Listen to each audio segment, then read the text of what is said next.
아따 참말로 뭔 사진을 찍어버려. 아따 나왔어요. 아따 참말로 아따. 사진 찍느라고 그냥 난리네.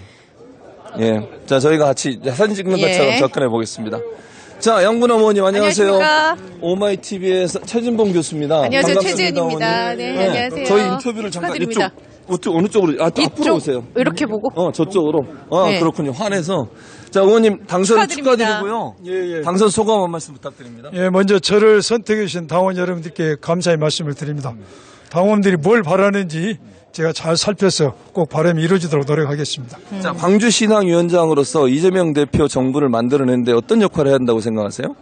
먼저 2년 후에 있을 지방선거에서 공정하고 투명한 공천을 통해서 민주당이 최다 투표율과 최다 득표를 올림으로써 그 시너지 효과를 대선에 이어가는 게 가장 중요하다고 생각이 듭니다. 예. 근데 이번에 이제 선거에서 당원들이 현역 의원을 선택을 했습니다. 원외보다는 어떤 점에서 그게 작동했다고 보세요? 원외 부분도 훌륭하시지만은 시당 요인이라는 것은 우리 당만의 문제가 아니라 시의 문제, 당의 문제를 중앙당, 국회, 정부 각 부처, 또 시장, 각 구청장, 시의원, 구의원, 국회의원들과 잘 해결할 수 있는 소통 능력이 중요하다는 것을 그걸 높이 평가하고 중요한 평가 인자로 삼은 것 아닌가 하는 그런 생각이 듭니다. 그럼 앞으로 시당 운영 방향 이런 거 무엇입니까? 첫째, 당원 중심의 예. 시당 운영. 두 번째는 현장 중심, 우리 8개 지역의 중심으로 시당을 운영하겠다. 셋째는 우리 시당 내에 정치학교를 만들어서 인재를 육성해서 제2, 제3의 DJ 선생 같은 분을 만들어내겠다. 또한 우리가 정책 연구를 만들어서 시당이 당에만 문제가 아니라 주민 삶 속에 깊이 파고들어서 어떤 시의 발전을 리드하겠다. 이게 제 큰 계획입니다. 결국은 이제 광주시가 전체 민주화의 성지이기도 하고 또 민주당의 뿌리라고 볼 수 있을 텐데 조국 혁신당이 지난번 총선에서 어쨌든 비례대표에서는 제일 많은 득표를 했거든요. 이 부분이 이제 지방선거에서 또 경쟁 대상이 될 텐데 어떤 전략을 갖고 계세요? 조금 전에 말씀드린 것처럼 공정한 공천 이게 큰 중요한 요소라고 봅니다. 지금 조국 혁신당이 다음 지방선거에서는 지역대표를 낼 가능성이 높지 않습니까? 또 그런 이야기도 있고 그래서 우리 민주당 입장에서는 그걸 굉장히 고려해서 어떤 후보를 내든 간에 경쟁인 후보를 내서 조국 혁신당이 됐든 어느 당이 됐든 간에 뒤지지 않는 능력 있는 후보, 검증 있는 후보를 낸다. 이게 그 선거에 이길 수 있는 방안이라고 생각이 듭니다. 예, 그러면 아무래도 이제 다음번에 지방선거에도 공천과 관련된 여러 가지 일들을 또 이제 겪으실 텐데 어떤 비전으로 임하실 건지. 첫째, 공정하고 투명하다. 어떻게 하면 공정하고 투명할 것인가. 구체적인 룰에 대해서는 제가 좀 생각 중에 있습니다.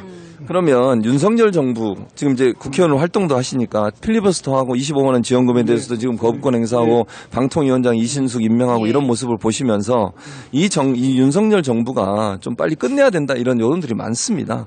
어떻게 윤석열 정부를 어떻게 평가하세요? 윤석열 정부는 무능하고 오만하고 독선이라는 것은 국민 여러분이 다 알고 있지 않습니까? 어떤 민생이라든지 국민의 민심은 저를 아랑곳 하지 않고 어떻게 보면 대통령 놀이를 이어가고 있다는 생각이 들고 여당인 국민의힘은 민심이 아닌 용산의 눈치만 보고 어떤 공당인 국민의힘을 용산 이중도로 만든 걸 보고 한심한 생각이 드는데 뭐 가장 빠른 것은 탄핵이겠죠. 그러나 탄핵이라는 게 이제 여러 가지 절차적 문제가 있지 않습니까? 그래서 지금 저희들이 생각에는 어떻게든 대선에 이겨야 된다. 또 제가 늘 방송에 나와서도 건의한 게 있다면 윤석열 대통령이 지금까지 잘못된 것을 한 번에 해결할 수 있는 방법은 임기 단축 중임 개헌을 하는 것이다. 라는 생각이 듭니다. 예. 검사 탄핵을 지금 추진하고 있거든요. 김영철 검사 탄핵안이 먼저 지금 추진이 될 것 같은데 법조인 출신이시잖아요. 또 이재명 대표를 도우신 분이기도 하고 이재명 대표는 저렇게 검찰들이 뭐 스토커 형식처럼 저렇게 쫓아내면서 온갖 걸 다 털고 있는데 김건희 여사나 이런 분들에 대해서는 제대로 수사가 안 되고 있는 부분들 법조인으로서 어떻게 보십니까? 매우 검사 출신으로서 안타깝게 생각합니다. 안타깝게 생각하고 탄핵 소추에 대해서 매우 가슴 아프게 생각합니다.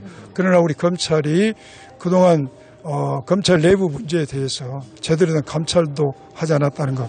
또 하나 수사의 형평성이랄까 공평성을 따져봤을 네네. 때 이재명 대표에 대해서는 수없는 압수수색과 수사를 했지만은 김건희 여사에 대해서는 현재 뭐 황제 조사, 예. 불려가서 조사했다는 네네. 거 이런 것 때문에 참 가슴 아프다. 그런 생각이 듭니다. 예, 자, 알겠습니다. 그러면 마지막으로 지금 오마이TV 시청자 생방송으로 지금 나가고 있는데 네네. 오마이TV 시청자분들에게 앞으로 뭐 국회의원으로서 또는 광주시당 위원장으로서 예. 이런 역할을 하겠습니다.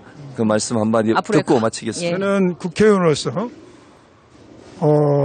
먼저 민생을 살리고 정의를 세우는 의정활동하겠습니다. 제가 다소 희생이 따르고 손해가 난다 할지라도 정권 교체의 어떤 교두보가 될 생각입니다.